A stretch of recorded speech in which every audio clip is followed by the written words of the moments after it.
Dia berfirman, lalu mereka melintasi suatu kaum yang tetap menyembah berhala mereka. Sebagian mufassirin mengatakan bahwa kaum ini ialah kaum Kan'an. Ibnu Jarir berkata, mereka menyembah berbagai berhala yang berbentuk sapi.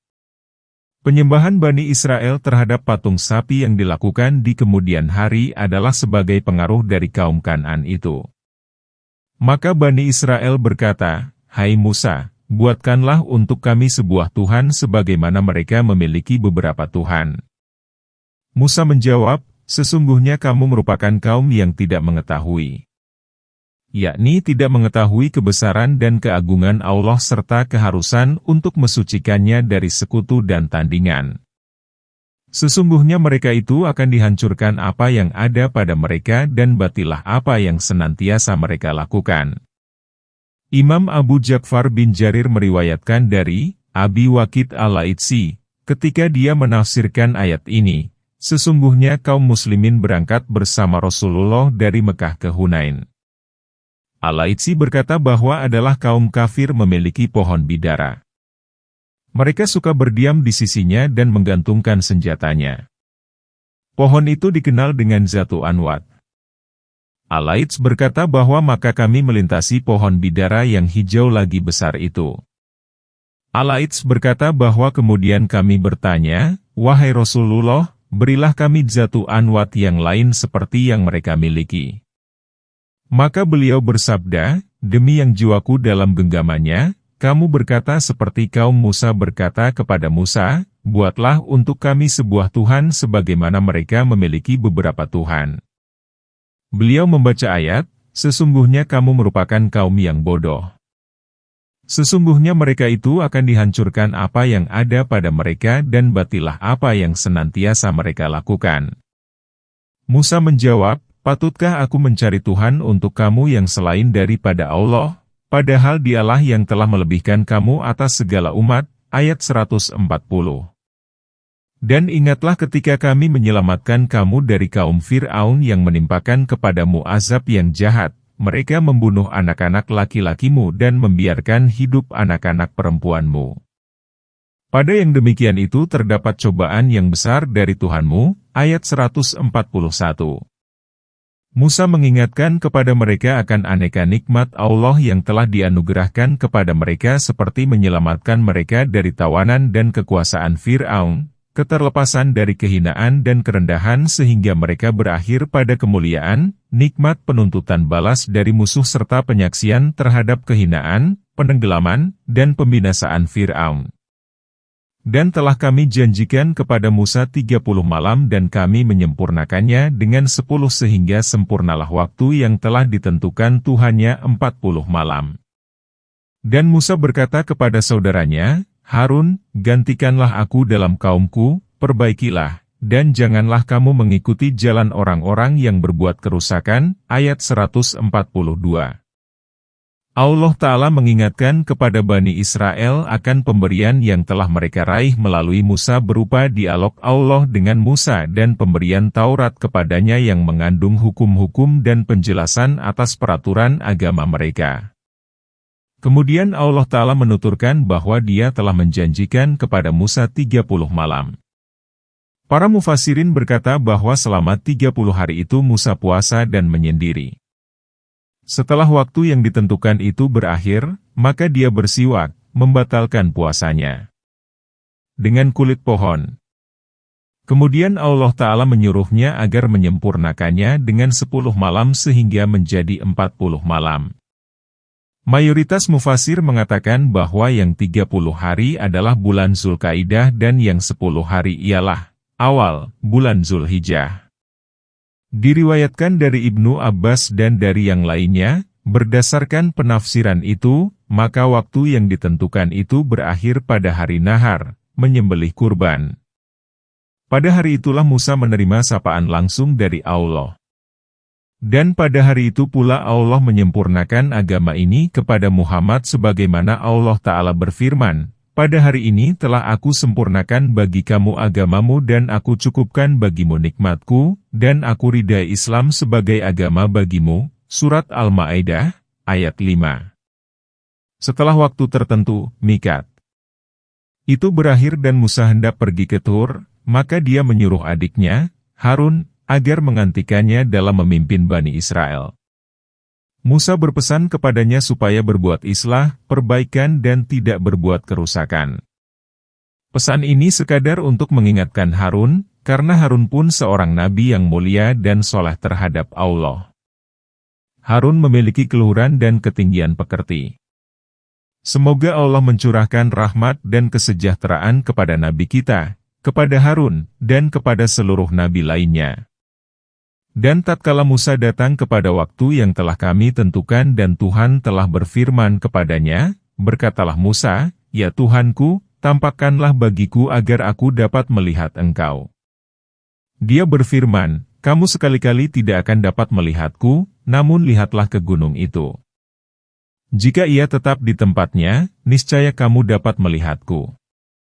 Tatkala Tuhannya tampil pada gunung itu, maka dia menjadikannya hancur luluh dan Musa pun terjungkal pingsan. Setelah Musa sadar, dia berkata, "Maha suci Engkau, aku bertobat kepadamu dan aku orang yang pertama-tama beriman." Ayat 143. Allah Ta'ala memberitahukan ihwal Musa tatkala dia datang kepada waktu yang telah ditentukan oleh Allah Ta'ala dan memperoleh sapaan langsung dari Allah, maka dia memohon kepada Allah Ta'ala agar dapat melihatnya. Lalu dia berkata, "Ya Tuhanku, tampakkanlah bagiku agar aku dapat melihat Engkau." Dia berfirman, "Kamu sekali-kali tidak akan dapat melihatku." Kata "lan" di sini menimbulkan kesulitan bagi mayoritas ulama sebab ia digunakan untuk mengingkari sesuatu secara permanen. Maka kaum Mu'tazilah menggunakan ayat ini untuk mengingkari penglihatan kepada Allah baik di dunia maupun di akhirat. Pendapat ini merupakan yang terlemah. Pendapat yang sahih menyatakan bahwa "lan" untuk mengingkari penglihatan ketika di dunia saja. Di sana terdapat dalil-dalil yang pasti yang menunjukkan bahwa kaum mukminin dapat melihat Allah di akhirat, sebagaimana hal ini akan kami sajikan dalam penafsiran surat Al-Qiyamah ayat 23. Dalam kitab-kitab klasik dikatakan bahwa Allah Ta'ala berfirman kepada Musa, "Hai Musa, sesungguhnya tiada makhluk hidup yang melihatku melainkan ia akan mati dan tiada benda kering melainkan ia akan berhamburan." Oleh karena itu Allah Ta'ala berfirman, tatkala Tuhannya tampil pada gunung itu, maka dia menjadikannya hancur luluh dan Musa pun terjungkal pingsan. Ibnu Jarir meriwayatkan dari Anas, dia berkata, Rasulullah membaca ayat, tatkala Tuhannya tampil pada gunung itu, maka dia menjadikannya hancur luluh. Anas berkata bahwa Nabi meletakkan ibu jari berdekatan dengan ujung kelingking, lalu beliau bersabda, maka gunung itu luluh.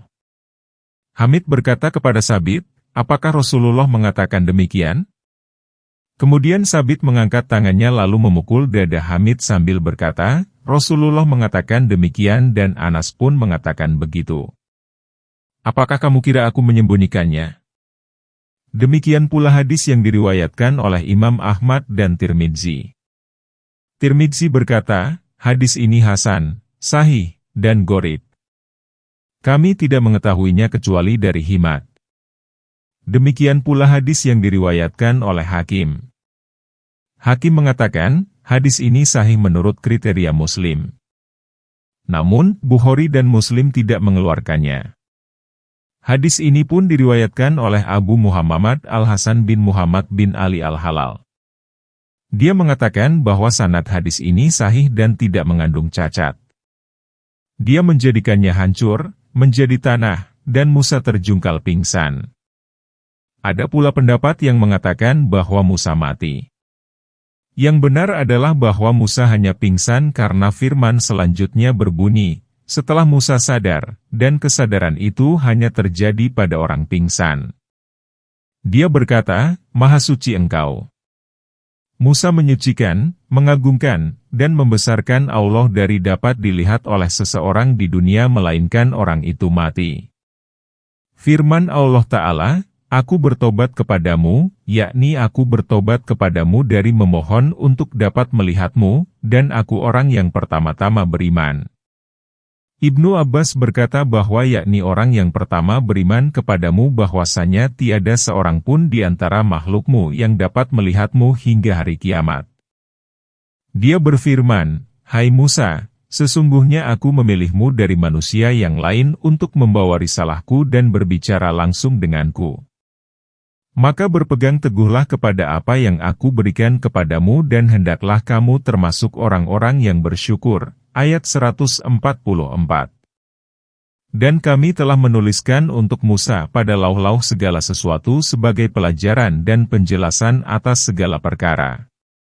Maka peganglah ia dengan kuat dan suruhlah kaummu berpegang dengan sebaik-baiknya, nanti aku akan memperlihatkan kepadamu negeri orang-orang yang fasik. Ayat 145. Allah Ta'ala menuturkan bahwa Dia menyapa Musa dengan mengatakan bahwa Dia telah memilihnya atas orang-orang yang hidup pada zamannya untuk membawa aneka risalahnya dan menerima pembicaraan langsung dengannya. Tidak diragukan lagi bahwa Muhammad adalah junjungan umat manusia yang hidup pada zaman dahulu maupun zaman sekarang. Oleh karena itu, Allah Ta'ala memberinya keistimewaan dengan menjadikannya sebagai penutup seluruh nabi dan rasul. Ibrahim berada di bawah Nabi dalam hal keunggulan dan keutamaan. Kemudian disusul oleh Musa bin Imran penerima sapaan langsung dari Ar-Rahman. Oleh karena itu, Allah Ta'ala berfirman kepadanya, "Maka berpegang teguhlah kepada apa yang aku berikan kepadamu, yakni firman dan munajat, dan hendaklah kamu termasuk orang-orang yang bersyukur terhadap hal itu dan janganlah kamu meminta perkara yang tidak kamu sanggupi." Kemudian Allah Ta'ala memberitahukan bahwa Dia telah menuliskan untuk Musa pada lauh-lauh segala sesuatu sebagai pelajaran dan penjelasan atas segala perkara, dan bahwasanya Allah Ta'ala menuliskan dalam lauh-lauh itu berbagai pelajaran dan hukum-hukum yang menjelaskan perkara halal dan haram secara terang. Lauh-lauh ini mencakup Taurat seperti yang difirmankannya, dan sesungguhnya kami telah memberikan kepada Musa Alkitab sesudah kami binasakan guna menjadi pelita bagi manusia. Surat Al-Qasas, ayat 43. Firman Allah Ta'ala, "Maka peganglah ia dengan kuat, yakni dengan tekad untuk melakukan ketaatan, dan suruhlah kaummu berpegang dengan sebaik-baiknya, yakni dengan perbuatan menyuruh kepada kaum secara maksimal." Firman Allah Ta'ala, "Nanti aku akan memperlihatkan kepadamu negeri orang-orang yang fasik, yakni kamu akan melihat akibat bagi orang yang menyalahi perintahku, keluar dari ketaatan kepadaku, dan bagaimana dia berakhir pada kebinasaan dan kehancuran. Aku akan memalingkan orang-orang yang sombong di muka bumi tanpa alasan yang benar dari ayat-ayatku. Jika mereka melihat setiap ayat, maka mereka tidak beriman kepadanya. Jika mereka melihat jalan petunjuk, maka mereka tidak mengambilnya sebagai jalan.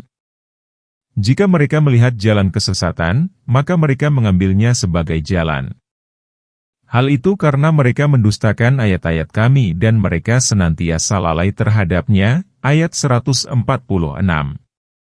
Dan orang-orang yang mendustakan ayat-ayat kami dan pertemuan dengan akhirat terhapuslah amal-amal mereka. Tidaklah mereka dibalas melainkan apa yang telah mereka kerjakan. Ayat 147. Allah Ta'ala berfirman, "Aku akan memalingkan orang-orang yang sombong di muka bumi tanpa alasan yang benar dari ayat-ayatku, yakni aku akan merintangi kalbu orang-orang yang sombong terhadap ketaatan kepadaku dan sombong kepada manusia tanpa alasan yang benar dari memahami alasan-alasan dan dalil-dalil yang menunjukkan kepada keagungan, peraturan agama, dan hukum-hukumku. Karena mereka berlaku sombong tanpa alasan yang benar, maka Allah pun menghinakan mereka dengan kebodohan, sebagaimana Allah Ta'ala berfirman, dan begitu pula kami memalingkan hati dan penglihatan mereka seperti mereka belum pernah beriman kepadanya." Al-Quran, pada permulaannya, Surat Al-An'am, ayat 110. Sebagian ulama salaf mengatakan, orang pemalu dan orang yang sombong tidak akan memperoleh ilmu. Firman Allah Ta'ala, "Jika mereka melihat setiap ayat, maka mereka tidak beriman kepadanya," sebagaimana Allah Ta'ala berfirman, "Sesungguhnya orang-orang yang telah pasti terhadap mereka kalimat Tuhanmu, tidaklah akan beriman meskipun datang kepada mereka segala macam keterangan hingga mereka menyaksikan azab yang pedih. Surat Yunus, ayat 96 dan 97. Firman Allah Ta'ala, jika mereka melihat jalan petunjuk, maka mereka tidak mengambilnya sebagai jalan. Yakni, walaupun jalan keselamatan itu jelas bagi mereka, maka mereka tidak menempuhnya. Walaupun jalan kebinasaan dan kesesatan itu jelas bagi mereka, maka mereka menjadikannya sebagai jalan. Kemudian Allah memberikan alasan mengapa mereka berakhir seperti itu melalui firman-Nya, hal itu karena mereka mendustakan ayat-ayat Kami, yakni karena hati mereka mendustakan ayat-ayat itu. Dan mereka senantiasa lalai terhadapnya. Yakni, mereka tidak mengamalkan kandungannya. Firman Allah Ta'ala, dan orang-orang yang mendustakan ayat-ayat Kami dan pertemuan dengan akhirat terhapuslah amal-amal mereka. Yakni, barang siapa di antara mereka melakukan demikian dan terus berlangsung hingga dia mati, maka terhapuslah amalnya. Firman Allah Ta'ala, tidaklah mereka dibalas melainkan apa yang telah mereka kerjakan, yakni sesungguhnya Kami hanyalah membalas mereka menurut amal yang telah mereka kerjakan. Jika amal itu baik, maka dibalas dengan kebaikan. Dan jika amal itu jelek, maka dibalas dengan kejelekan. Jika kamu memberi pinjaman, maka diberi pinjaman pula. Dan kaum Musa, setelah kepergiannya, membuat patung anak sapi yang bertubuh dan bersuara dari perhiasan mereka. Apakah mereka tidak mengetahui bahwa anak sapi itu tidak dapat berbicara dengan mereka dan tidak dapat menunjukkan jalan kepada mereka? Mereka menjadikannya sebagai sembahan. Dan mereka adalah orang-orang yang zalim. Ayat 148. Dan setelah mereka sangat menyesali perbuatannya dan mereka mengetahui bahwa dirinya telah sesat, maka mereka berkata, sesungguhnya jika Tuhan kami tidak memberi rahmat kepada kami, pastilah kami menjadi orang-orang yang merugi. Ayat 149. Allah Ta'ala memberitahukan Bani Israel yang melakukan kesesatan lantaran menyembah patung anak sapi yang dibuatkan oleh Samiri untuk mereka dari perhiasan mereka. Samiri membentuknya menjadi anak sapi. Kemudian dia mengisinya dengan segenggam tanah yang dahulu diambilnya dari jejak kuda malaikat Jibril sehingga patung anak sapi itu dapat melenguh. Hal itu terjadi setelah Musa pergi untuk memenuhi waktu yang ditentukan. Allah Ta'ala memberitahukan kejadian itu kepada Musa ketika dia berada di Gunung Tur, sebagaimana Allah Ta'ala berfirman, Allah berfirman, sesungguhnya kami telah menguji kaummu, setelah kepergianmu, dan mereka disesatkan oleh Samiri. Dikisahkan bahwa tatkala patung anak sapi itu dapat bersuara, maka mereka menari-nari di sekitarnya dan mereka terfitnah olehnya. Bani Israel mengatakan, inilah Tuhanmu dan Tuhan Musa. Allah Ta'ala berfirman, apakah mereka tidak memahami bahwa patung anak sapi itu tidak dapat menjawab mereka dan tidak dapat memberi mudarat dan manfaat bagi mereka? Sedang dalam surat ini Allah berfirman, apakah mereka tidak mengetahui bahwa anak sapi itu tidak dapat berbicara dengan mereka dan tidak dapat menunjukkan jalan kepada mereka? Allah Ta'ala mengingkari kesesatan mereka karena menyembah patung anak sapi dan ketidakpeduliannya terhadap pencipta langit dan bumi. Mereka menyembah, di samping Allah, patung anak sapi yang bertubuh dan bersuara, patung yang tidak dapat diajak berbicara dan tidak menunjukkan mereka kepada kebaikan. Namun kebutaan kebodohan menutup pandangan mereka. Ahmad meriwayatkan dari Abu Darda, dia berkata bahwa Rasulullah bersabda, cintamu terhadap sesuatu dapat membuatmu buta dan tuli. Firman Allah Ta'ala, dan setelah mereka sangat menyesali perbuatannya dan mereka mengetahui bahwa dirinya telah sesat, maka mereka berkata, sesungguhnya jika Tuhan kami tidak memberi rahmat kepada kami dan mengampuni kami, pastilah kami menjadi orang-orang yang merugi, yakni orang-orang yang binasa. Ini merupakan pengakuan mereka atas dosanya serta meminta perlindungan kepada Allah Azza wa Jalla. Setelah Musa kembali kepada kaumnya dengan marah dan bersedih hati, Berkatalah dia, alangkah buruknya perbuatan yang kamu kerjakan setelah kepergianku. Apakah kamu hendak menyegerakan perkara Tuhanmu? Dia menjatuhkan lauh-lauh dan memegang kepala saudaranya sambil menarik ke arahnya. Dia berkata, "Hai anak ibuku, sesungguhnya kaum itu telah menganggapku lemah dan mereka nyaris membunuhku. Maka janganlah kamu menjadikan musuh gembira karena melihatku dan janganlah kamu menjadikanku bersama orang-orang yang zalim." Ayat 150. Dia berdoa, "Ya Tuhanku, ampunilah aku dan saudaraku serta masukkanlah kami ke dalam rahmat-Mu, dan Engkau adalah Maha Penyayang di antara para penyayang." Ayat 151.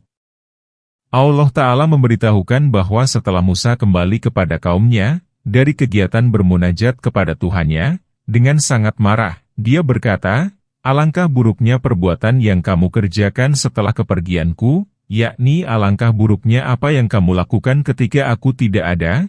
Apakah kamu hendak menyegerakan perkara Tuhanmu?" Yakni sesungguhnya Allah Ta'ala lah yang menetapkan kepergianku dan keterlambatanku. Dia menjatuhkan lauh-lauh dan memegang kepala saudaranya sambil menarik ke arahnya. Yakni, dia membantingkan lauh-lauh itu sambil marah kepada kaumnya. Dalam kemarahan Musa ini terdapat dalil yang menunjukkan kepada keterangan yang termuat dalam hadis. Berita itu tidak sama dengan melihat secara nyata.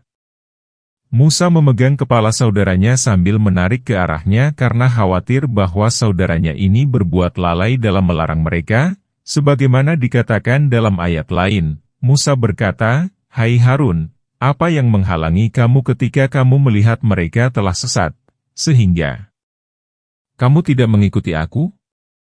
Maka apakah kamu telah sengaja mendurhakai perintahku?" Harun menjawab, "Hai anak ibuku, janganlah kamu memegang janggutku dan jangan pula kepalaku, sesungguhnya aku khawatir bahwa kamu akan berkata, 'Kamu telah memecah belah antara Bani Israel dan kamu tidak memelihara amanatku.'" Surat Toha, ayat 92-94. Sedangkan dalam ayat ini Harun berkata, "Hai anak ibuku, sesungguhnya kaum itu telah menganggapku lemah dan mereka nyaris membunuhku. Maka janganlah kamu menjadikan musuh gembira karena melihatku dan janganlah kamu menjadikanku bersama orang-orang yang zalim." Yakni, janganlah kamu menggiringku ke arah mereka dan jangan pula menggabungkanku dengan mereka.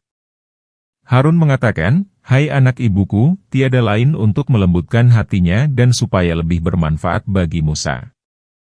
Jika bukan demikian, maka Harun itu saudara Musa seayah seibu."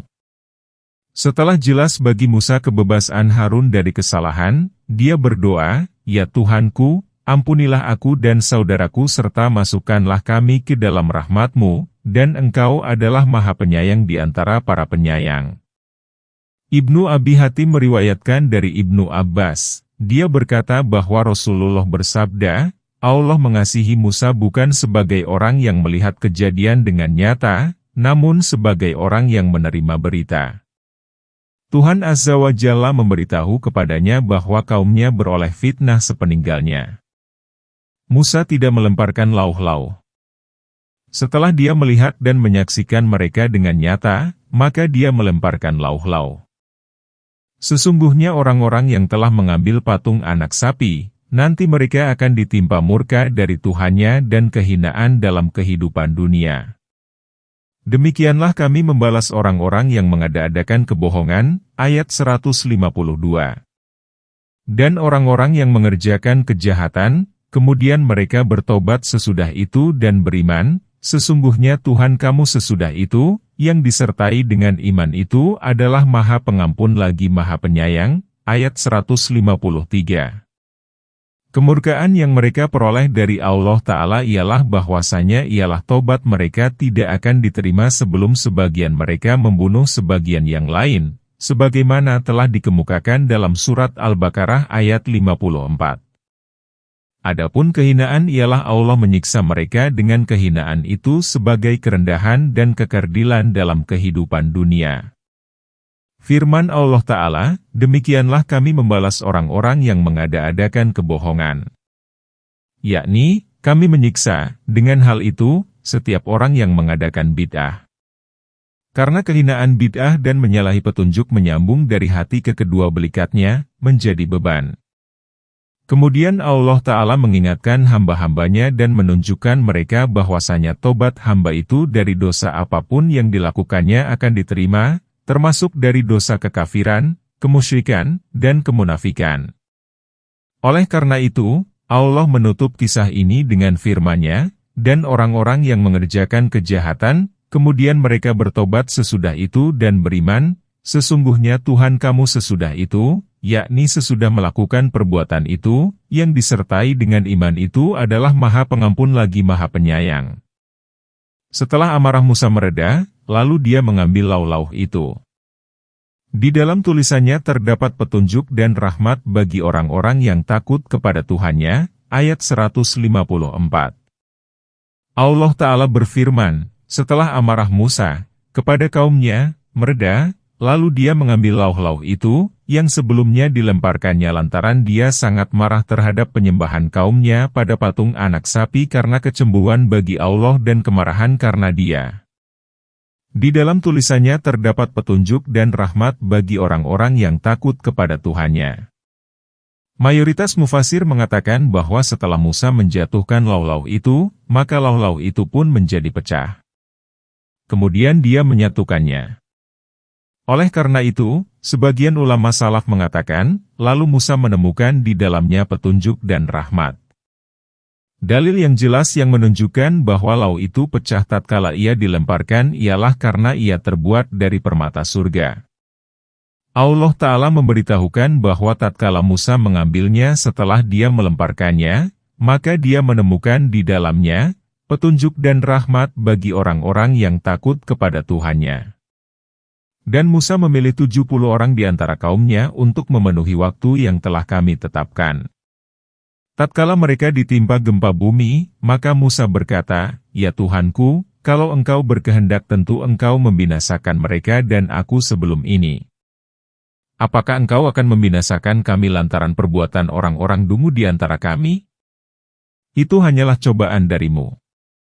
Engkau menyesatkan, dengan cobaan itu, siapa yang Kau kehendaki dan Engkau memberi petunjuk kepada siapa yang Kau kehendaki.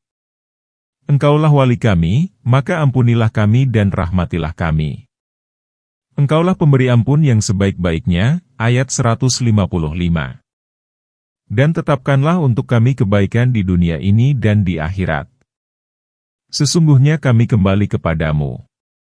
Dia berfirman, "Azabku akan kutimpakan kepada orang yang aku kehendaki dan rahmatku meliputi segala perkara. Maka aku akan menetapkan rahmat itu bagi orang-orang yang bertakwa, yang menunaikan zakat, dan orang-orang yang beriman kepada ayat-ayat kami." Ayat 156. Allah Ta'ala menyuruh Musa untuk memilih 70 orang di antara kaumnya. Lalu Musa memilih di antara mereka dari generasi terakhir Bani Israel. Musa berkata kepada mereka, "Pergilah kepada Allah dan bertobatlah kamu kepadanya dari penyembahan patung anak sapi yang pernah kamu lakukan. Dan mintakanlah tobat olehmu bagi kaummu yang tidak ikut serta. Berpuasalah, bersucilah, dan bersihkanlah pakaianmu." Kemudian Musa membawa mereka ke Bukit Tur Sina pada saat yang telah ditentukan oleh Tuhannya. Adalah Musa tidak pergi melainkan dengan seizin Tuhannya. Setelah mereka mengerjakan apa yang diperintahkan kepada mereka lalu mereka berangkat untuk menemui Tuhannya, maka mereka berkata kepada Musa, "Mintakanlah kepada Tuhanmu agar kami dapat mendengar firman Tuhan kami." Musa berkata, "Aku akan melakukannya." Setelah Musa mendekati bukit itu, maka turunlah gumpalan awan hingga menutupi seluruh bukit. Musa mendekati lalu masuk ke dalamnya. Dia berkata kepada kaumnya, "Mendekatlah." Kemudian mereka mendekat. Setelah mereka masuk ke dalam gumpalan awan, maka mereka menjatuhkan diri sambil bersujud. Mereka menyimak Musa yang tengah menyampaikan suruhan dan larangan, mengerjakan dan meninggalkan. Setelah Musa selesai dengan urusannya dan awan pun sirna dari dirinya, lalu dia menghadap ke arah mereka, maka mereka berkata kepada Musa, Sesungguhnya kami tidak akan beriman kepadamu hingga kami melihat Allah secara nyata.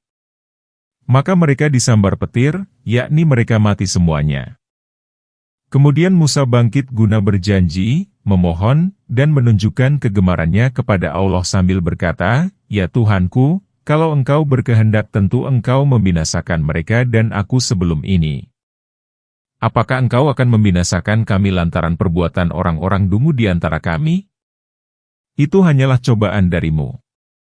Engkau menyesatkan, dengan cobaan itu, siapa yang kau kehendaki dan Engkau memberi petunjuk kepada siapa yang kau kehendaki."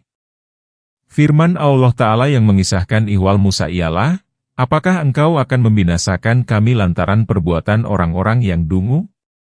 Yakni, apakah engkau akan membinasakan mereka lantaran penyembahan terhadap patung anak sapi yang dilakukan oleh orang-orang yang bodoh di antara kami? Ibnu Abbas, Qatadah, dan Ibnu Jarir berkata bahwa sesungguhnya mereka ditimpa gempa lantaran Bani Israel yang lain masih terus menyembah patung anak sapi sementara mereka tidak melarangnya. Penafsiran ini berdasarkan kepada ucapan Musa, "Apakah engkau akan membinasakan kami lantaran perbuatan orang-orang yang dungu di antara kami?" Firman Allah Ta'ala, "Hal itu hanyalah fitnah darimu." Yakni, cobaan, petaka, dan ujian darimu. Demikianlah menurut penafsiran Ibnu Abbas, Said bin Jabir, dan ulama salaf serta halaf yang tidak hanya seorang. Tiada makna lain baginya kecuali demikian. Musa berkata, "Tiada lain persoalan itu melainkan persoalanmu, tiada lain hukum itu melainkan hukummu, dan kepunyaan engkaulah urusan penciptaan dan aneka persoalan." Firman Allah, "Engkaulah wali kami, maka ampunilah kami dan rahmatilah kami. Engkaulah pemberi ampun yang sebaik-baiknya." Al-Ghafur berarti menutup dan tidak menyiksa lantaran berbuat dosa. Jika Ar-Rahmah dibaringkan dengan Al-Ghafru, maka yang dimaksud olehnya ialah Allah tidak akan menimpakan kepadanya suatu hal yang sama pada masa yang akan datang. Engkaulah pemberi ampun yang sebaik-baiknya, yakni tiada yang mengampuni dosa melainkan Engkau. Dan tetapkanlah untuk kami kebaikan di dunia ini dan di akhirat, guna mencapai tujuan. Yakni, pastikanlah dan kokohkanlah bagi kami kebaikan di dunia dan di akhirat. Penafsiran mengenai kebaikan ini telah dikemukakan dalam surat Al-Baqarah ayat 201. Sesungguhnya kami kembali kepadamu, yakni kami bertobat, kembali, dan pulang kepadamu, kemudian Allah menghidupkan mereka. Hal ini berdasarkan kepada firman-Nya, "Kemudian kami membangkitkan kamu setelah kamu mati agar kamu bersyukur." Surat Al-Baqarah, ayat 56. Firman Allah Ta'ala, Dia berfirman, "Azabku akan kutimpakan kepada orang yang aku kehendaki dan rahmatku meliputi segala perkara." Yakni, aku akan melakukan apa yang aku kehendaki dan menetapkan apa yang aku inginkan. Kepunyaan akulah hikmah dan keadilan yang terdapat dalam semua itu. Maha suci dan maha tinggi Dia, tiada Tuhan melainkan Dia. Firman Allah Ta'ala, "Rahmatku meliputi segala perkara," yakni rahmat itu sangat menyeluruh dan mencakup. Firman ini seperti firman lainnya yang memberitahukan malaikat pemikul, Arsy dan malaikat yang ada di sekitarnya yang mengatakan, "Ya Tuhan kami, Engkau meliputi segala perkara dengan rahmat dan ilmu-Mu." Imam Ahmad meriwayatkan dari Salman, dari Nabi, dia berkata, Allah Azza wa Jalla, Allah yang maha mulia dan maha besar, memiliki 100 rahmat. Satu rahmat di antara yang 100 itu digunakan oleh makhluk untuk berkasih sayang dan dengan yang satu itulah binatang buas mengasihi anak-anaknya. Allah menangguhkan yang 99 hingga hari kiamat, akbirat, dikeluarkan oleh Muslim. Hadis ini pun dikemukakan oleh Muslim. Firman Allah, "Maka aku akan menetapkan rahmat itu bagi orang-orang yang bertakwa." Yakni, aku akan menetapkan perolehan rahmatku sebagai karunia dariku dan kebaikan bagi mereka. Firman Allah Ta'ala, bagi orang-orang yang bertakwa, yakni yang menjaga diri dari syirik dan dosa besar. Firman Allah Ta'ala yang menunaikan zakat. Ada pendapat yang menyebutkan zakat diri. Ada pula yang mengatakan zakat harta. Mungkin pula yang dimaksud oleh zakat itu mencakup keduanya karena ayat itu merupakan ayat Makkiyah. Dan orang-orang yang beriman, yakni membenarkan, kepada ayat-ayat kami. Orang-orang yang mengikuti Rasul, Nabi yang ummi yang mereka menemukannya tertulis di dalam Taurat dan Injil yang ada pada sisi mereka, yang menyuruh mereka mengerjakan yang makruf dan melarang mereka dari mengerjakan yang mungkar, yang menghalalkan perkara yang baik-baik dan mengharamkan bagi mereka perkara yang buruk-buruk, dan Dia melepaskan dari mereka beban-beban dan belenggu yang menghimpit mereka. Maka orang-orang yang beriman kepadanya, memuliakannya, menolongnya, dan mengikuti cahaya yang diturunkan kepadanya, mereka itulah orang-orang yang beruntung. Ayat 157. Orang-orang yang mengikuti Rasul, Nabi yang ummi yang mereka menemukannya tertulis di dalam Taurat dan Injil yang ada pada sisi mereka, ini adalah sifat Muhammad yang terdapat dalam kitab-kitab para nabi. Mereka menyampaikan kabar gembira tentang pengutusan Nabi kepada umatnya dan menyuruh mereka mengikutinya. Sifat beliau senantiasa ada dalam kitab mereka dan diketahui oleh para ulama dan pendetanya.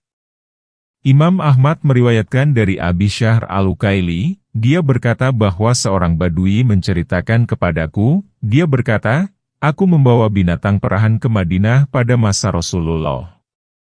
Setelah aku selesai menjualnya, aku berkata kepada diri sendiri, sungguh aku akan menemui orang ini, Muhammad. Dan menyimak keterangannya.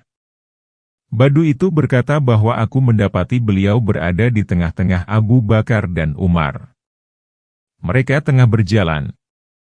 Kemudian aku mengikutinya hingga mereka tiba pada seorang Yahudi yang tengah membuka Taurat dan membacanya sebagai ungkapan bela sungkawa bagi dirinya karena kematian anaknya, yaitu seorang pemuda yang sangat tampan dan baik. Maka Rasulullah bersabda, aku hendak menunjukkan kamu kepada Zat yang menurunkan Taurat. Apakah kamu menemukan sifatku dan asalku dalam kitabmu ini? Yahudi itu mengisyaratkan dengan kepalanya yang berarti tidak. Namun anaknya berkata, demi Zat yang menurunkan Taurat, sesungguhnya kami benar-benar menemukan di dalam kitab kami sifatmu dan asalmu. Dan sesungguhnya aku bersaksi bahwa tiada Tuhan melainkan Allah dan aku bersaksi bahwa engkau adalah Rasul Allah. Kemudian beliau bersabda, galilah orang Yahudi yang menjadi saudaramu itu. Kemudian dia mengurus kafannya dan mensyolatinya. Hadis ini kuat dan memiliki bukti dalam kitab Sahih dari Anas. Ibnu Jarir mengatakan dari Atha bin Yasar, dia berkata bahwa aku bertemu Abdullah bin Amr. Lalu aku berkata, beritahukanlah kepadaku sifat-sifat Rasulullah yang terdapat dalam Taurat. Abdullah berkata, demi Allah, beliau benar-benar disifati di dalam Taurat sebagaimana dia disifati di dalam Al-Quran dengan, wahai Nabi, sesungguhnya kami mengutusmu sebagai saksi, pembawa berita gembira, dan pemberi peringatan dan pemelihara bagi orang-orang ummi. Engkau adalah hambaku, Rasulku, dan namamu tidak mengandung keliaran dan kekerasan hati, dan Allah tidak akan mewafatkannya sebelum dia meluruskan agama yang bengkok, yang dibuktikan dengan ucapan manusia, tidak ada Tuhan melainkan Allah. Melalui beliau, Allah membuka hati yang lalai, telinga yang tuli, dan mata yang buta. Atha berkata, kemudian aku menemui Ka'ab, lalu menanyakan penjelasan itu kepadanya. Tiada satu huruf pun dari ucapan Ka'ab yang berbeda dari ucapan Abdullah kecuali bahwa Ka'ab mengatakan dengan redaksinya sendiri, hati yang tertutup, telinga yang tuli, dan mata yang buta. Keterangan ini pun diriwayatkan oleh Bukhari dalam syahihnya dengan tambahan, tidak liar, tidak keras hati, tidak berkeluyuran di pasar-pasar, tidak membalas keburukan dengan keburukan, namun dia memaafkan dan membiarkan. Inilah sifat Rasulullah di dalam kitab-kitab terdahulu. Demikianlah perilaku beliau. Dia tidak menyuruh kecuali kepada kebaikan dan tidak melarang kecuali dari keburukan, Sebagaimana Abdullah bin Mas'ud berkata, jika kamu mendengar Allah berfirman, wahai orang-orang yang beriman, maka siapkanlah pendengaranmu, karena firman itu akan menyuruh kepada kebaikan atau melarang dari keburukan. Firman Allah Ta'ala, yang menghalalkan perkara yang baik-baik dan mengharamkan bagi mereka perkara yang buruk-buruk. Yakni, dia menghalalkan kepada mereka apa yang mereka haramkan kepada dirinya sendiri berupa ternak bahirah, saibah, wasilah, ham, dan makanan lainnya yang merupakan perbuatan mempersulit diri sendiri.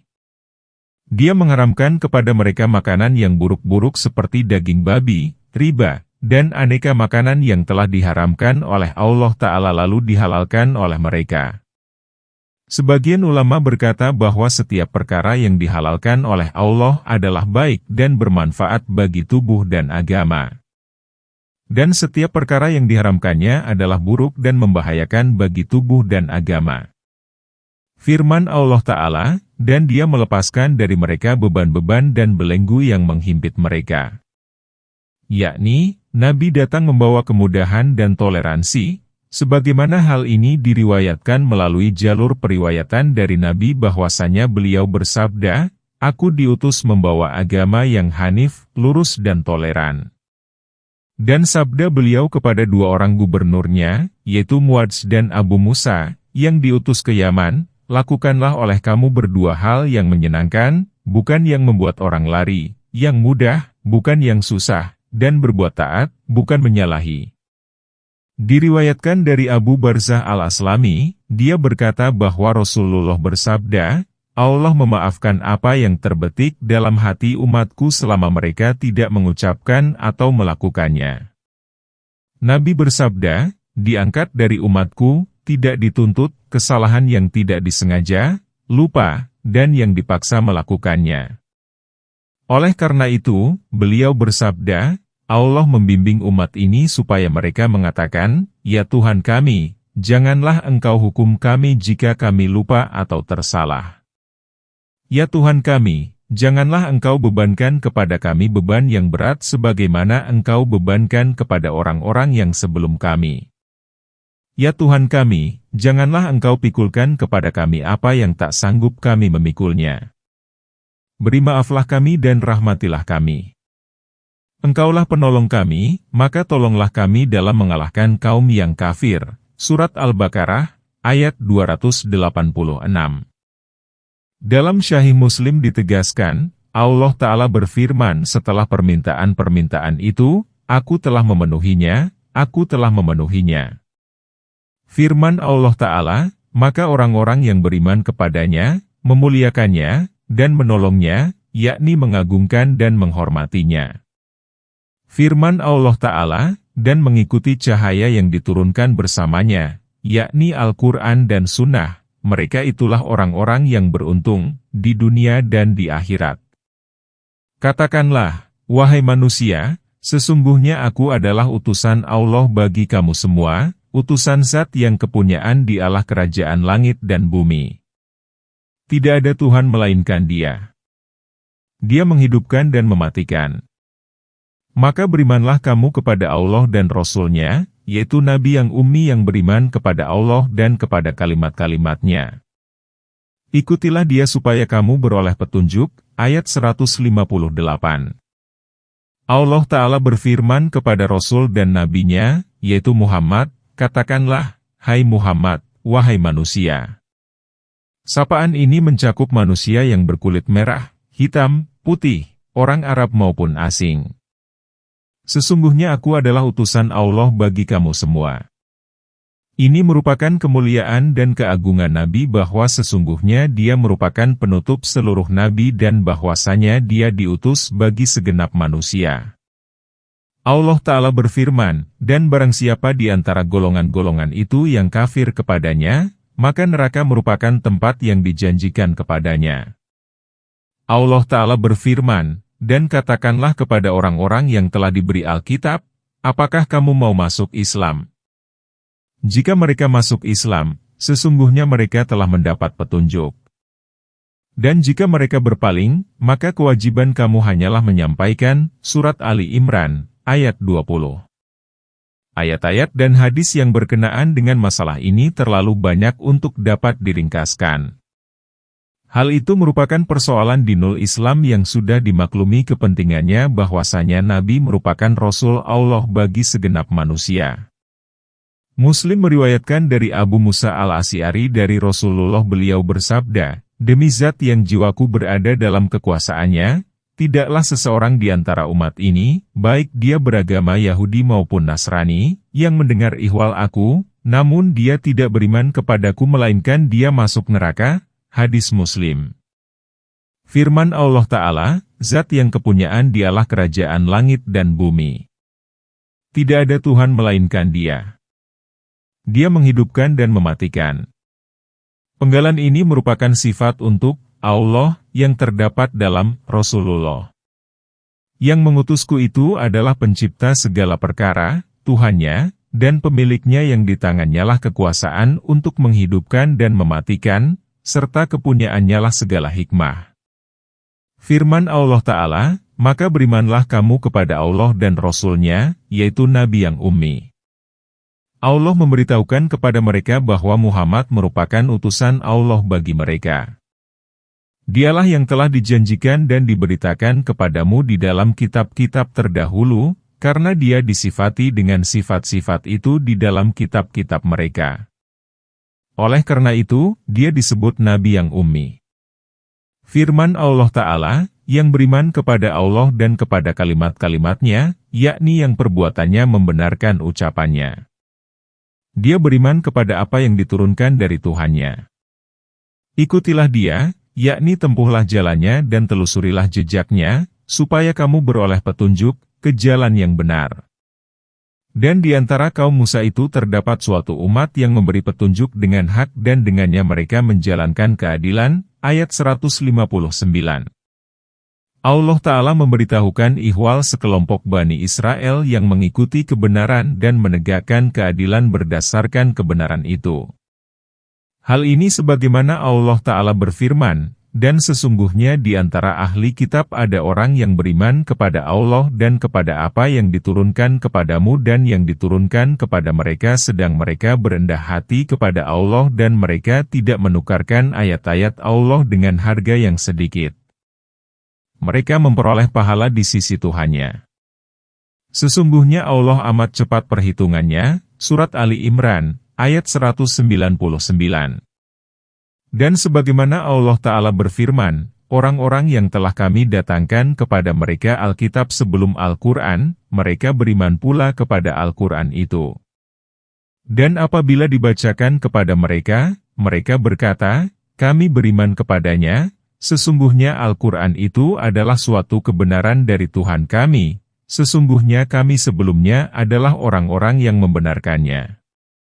Mereka itu diberi pahala 2 kali disebabkan kesabaran mereka, Surat Al-Qasas, ayat 52-54. Dikemukakan bahwa setelah Bani Israel membunuh para nabinya dan kafir, sedang mereka terdiri atas 12 suku, maka salah satu melepaskan diri dari apa yang dilakukan oleh suku lainnya. Mereka memberikan alasan dan memohon kepada Allah agar sukunya dipisahkan dari mereka. Suku inilah yang senantiasa berada dalam kebenaran dan mereka memutuskan perkara dengan adil berdasarkan kebenaran itu. Di sana terdapat sejumlah kisah ihwal suku Bani Israel yang beriman ini, namun tiada kisah yang disampaikan dengan benar dari sanad yang terpercaya. Oleh karena itu, kami menutup saja lembaran kisah mereka. Dari ringkasan. Dan kami membagi mereka menjadi 12 suku yang masing-masing berjumlah besar. Dan kami wahyukan kepada Musa ketika kaumnya meminta air kepadanya, pukullah batu itu dengan tongkatmu. Maka memancarlah daripadanya 12 mata air. Sesungguhnya tiap-tiap suku mengetahui tempat minum masing-masing. Dan kami menaungkan awan di atas mereka dan kami turunkan kepada mereka manna dan salwa. Makanlah yang baik-baik dari apa yang telah kami rezekikan kepadamu. Mereka tidak menganiaya kami, tetapi merekalah yang senantiasa menganiaya dirinya sendiri. Ayat 160. Dan ketika dikatakan kepada mereka, diamlah di negeri ini saja dan makanlah daripadanya di mana saja kamu kehendaki. Dan katakanlah, bebaskanlah kami dari dosa kami dan masukilah pintu gerbangnya sambil membungkuk, niscaya kami ampuni kesalahan-kesalahan kamu. Kelak akan kami tambah pahala kepada orang-orang yang berbuat baik. Ayat 161.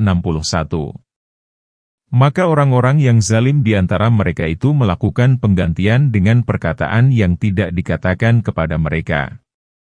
Maka kami timpakan kepada mereka azab dari langit disebabkan kezaliman mereka. Ayat 162. Penafsiran semua ayat ini telah dikemukakan dalam surat Al-Baqarah, yaitu surat Madaniyah. Sementara redaksi dalam surat Al-Araf bersifat Makkiyah. Oleh karena itu, pemberitaan ihwal mereka menggunakan kata ganti orang ketiga karena Allah Ta'ala mengisahkan kepada Rasulullah apa yang dia lakukan terhadap mereka. Sedangkan dalam surat Al-Baqarah, yaitu surat Madaniyah, maka sapaan di dalamnya diarahkan kepada Bani Israel, dan dia memberitahukan mereka dengan firman-Nya dengan inba jasad yang berarti awal pancaran, sedangkan dalam surat Al-Baqarah digunakan kata infajarat sebagai keadaan pancaran sesudah pancaran pertama. Jadi pemakaian kedua kata itu dalam dua tempat yang berbeda adalah sesuai dengan konteksnya. Wallahu alam.